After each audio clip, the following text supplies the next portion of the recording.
When families experiencing homelessness interact with providers for the first time, it's a window of opportunity. And for the healthcare providers, it's an opportunity to show some compassion to people who are probably at the lowest place they can go. And when we do that through healthcare, we not only help improve the physical, emotional, mental health of these families, but we're also improving the healthcare of our communities overall.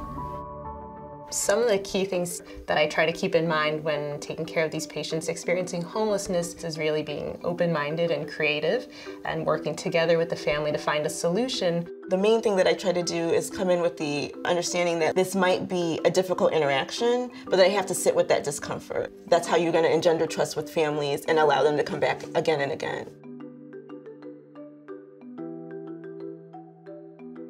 To providers out there who are nervous about asking someone about being homeless, an example that you could use to try to open a conversation would be, so it sounds like you're going through some difficult times. I'm really here to help and I'd love to learn more.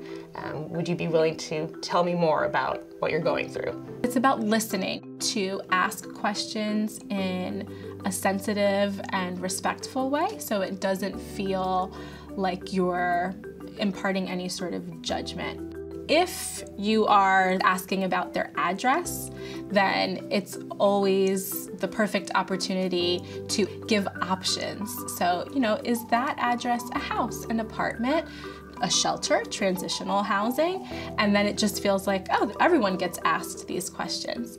So using the type of open questions will give someone the space to offer information that you may not get otherwise, and give them autonomy to decide whether they want to. And they may not want to share that information in the first time you meet them, and that is okay.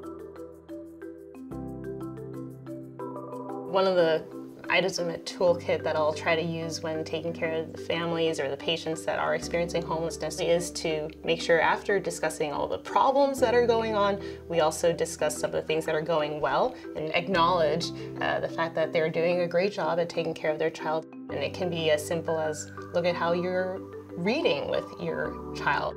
You are doing an amazing job. You're doing everything you can, and look at how great your kid is right now. And so by the end of the visit, they're usually smiling, more open.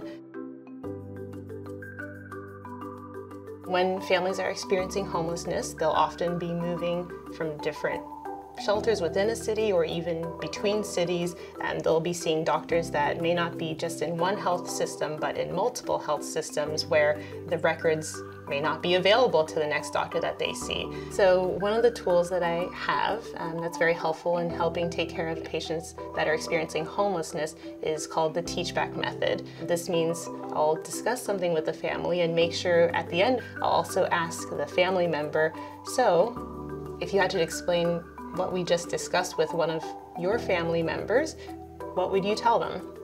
And this way you'll really get a sense of whether they actually synthesize the information and can express it back. When you as a healthcare provider can show up in a respectful, compassionate, culturally competent way with a family, you can give them hope. You can tell them that even though they are in this transitional phase, that they can and should still think about their health care. Because at one point they are going to be out there, back in their own homes, in their own spaces, and we want to help arm them with the control to take over the rest of their lives. And that includes improving their health and their overall well-being.